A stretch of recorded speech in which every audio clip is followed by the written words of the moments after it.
يا حمام المدينة سلم على نبينا يا حمام المدينة سلم على نبينا وانا مالي ومال العباد بدي طال.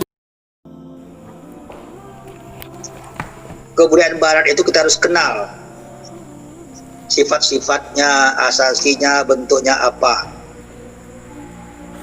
Yang kita sebut dengan kebudayaan Barat itu adalah hasil warisan yang dipupuk oleh bangsa-bangsa Eropa. Ya, Barat itu kita bisa masuk batu Eropa. Daripada kebudayaan Yunani kuno. Jadi kenapa? Daripada Yunani tambah lagi kebudayaan Romawi. Jadi dan suku-suku bangsa Jerman, Inggris, Perancis yang menguasai Eropa pada waktu itu. Mereka pertama dulu Jerman menguasai, maka budaya Jerman masuk. Kemudian budaya Perancis masuk. Budaya Inggris masuk, jadi campur, maka diadun itu dicampur misalnya. Jadi kalimat diadun itu adalah dicampur. Diadun pula dengan campuran budaya jadi Yunani, dicampur Romawi, dicampur lagi dengan Jerman, Inggris, Perancis. Itulah sebetulnya nanti baru masuk pada Kristen. Tanpa dasar falsafah negara, cara kepada Yunani, cara kepada kebudayaan falsafah dan tanpa dasar filsafat, logika, filsafat itu kan pada Socrates, Plato, itu Yunani kuno. Itu maka falsafah dan kenegaraan serta pendidikan. Sedangkan pada Romawi bicara undang-undang, tata negara, itu banyak Romawi. Jadi falsafahnya Yunani, cara hukum kepada konsep-konsep dasarnya, praktikal hukumnya kepada Romawi, karena Romawi punya kerajaan besar hebat dulu, dia menguasai sampai Yunani tidak menguasai kan, yang itu Romawi menguasai sampai ke timur, sampai ke Turki, kekuasaan politik Romawi. Maka filsafatnya daripada Yunani, kemudian rumusan dasar di undang-undangnya, hukumnya semua daripada Romawi. Ya. Baru masuk agama Kristen. Sebetulnya agama Kristen hanya tidak banyak masuk dalam kalbu. Jadi dia namanya saja Kristen sebetulnya, tapi si falsafahnya Yunani, hukum-hukumnya Romawi, dia masuk kepada agama Kristen. Namun tidak juga merusak dalam kalbu. Maka ini justru semuanya agama yang berasal dari Asia Barat dan merupakan tafsiran aslinya, bukan agama baru. Tadi terusan daripada agama Yahudi itulah diambil alih dan diganti oleh kebudayaan Barat. Jadi akhirnya malah inti agama Nasrani, inti agama Yahudi itu malah telah ditafsirkan dalam tafsiran filsafat Yunani, tafsiran Romawi, hukum-hukumnya sebetulnya. Yang menjadi yang telah masuklah sebelum kedatangan. Jadi sebelum adanya masuklah Kristen. Jadi sudah menjadi budayanya budaya Barat, Romawi dan Yunani dulu, baru masuk agama Kristen.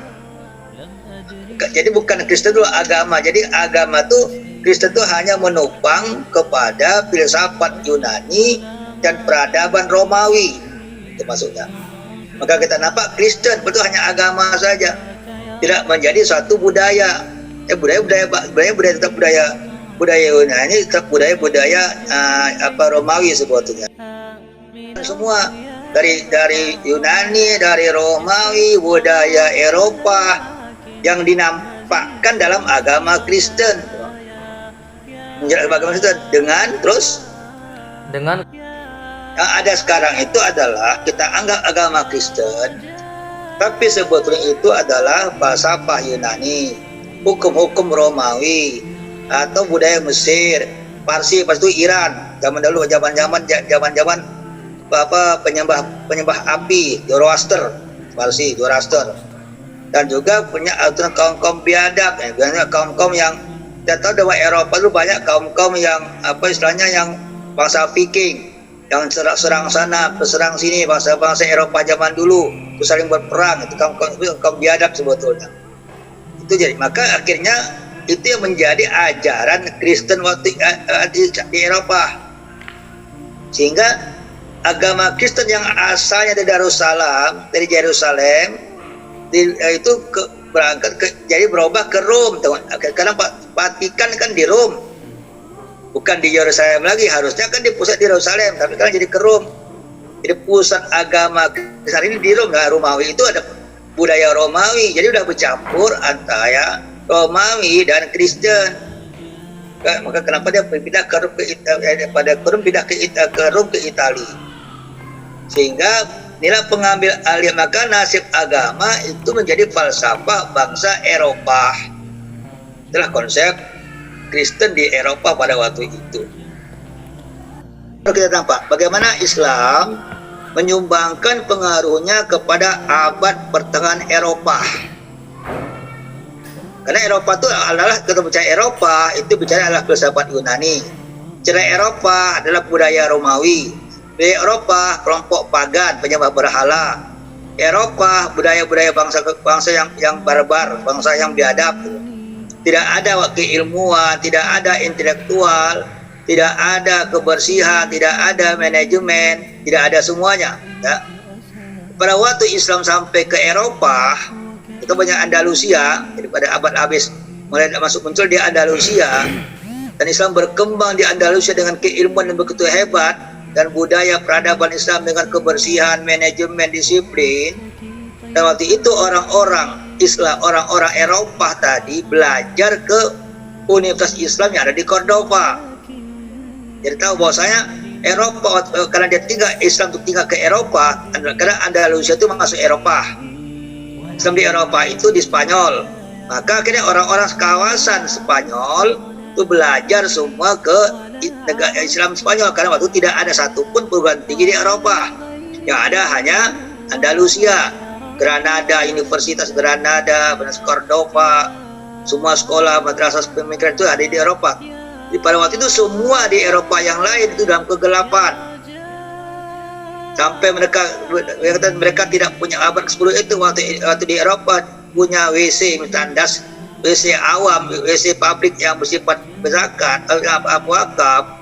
Di Eropa itu tidak ada satupun WC waktu itu sebetulnya. Jadi akhirnya budaya Islam itu yang banyak berpengaruh kepada Eropa hari ini sebetulnya. Maka kenapa di sini coba Islam sangat besar pengaruh pada abad pertengahan Eropa dengan menyebabkan unsur penting ilmu pengetahuan, sains, teknologi.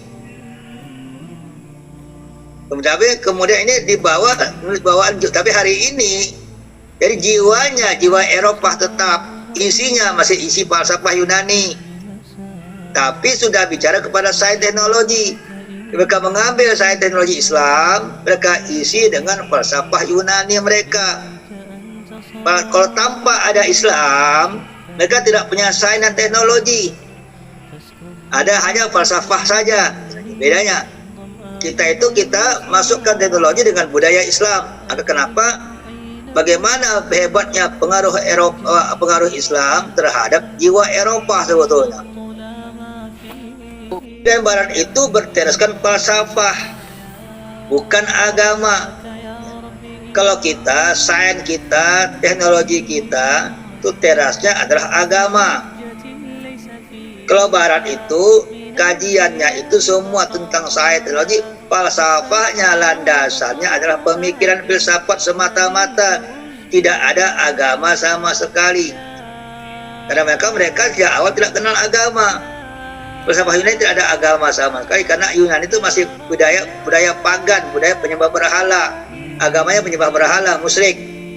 Kan tidak ada, maka dia pisahkan antara penyembah berhala dengan sains teknologi. Maka kenapa Barat itu tidak punya agama landasan? Karena memang falsafah tentang ini. Hanya pengalaman, maka tidak dapat pengalaman, tidak ada pengalaman beragama bagi mereka.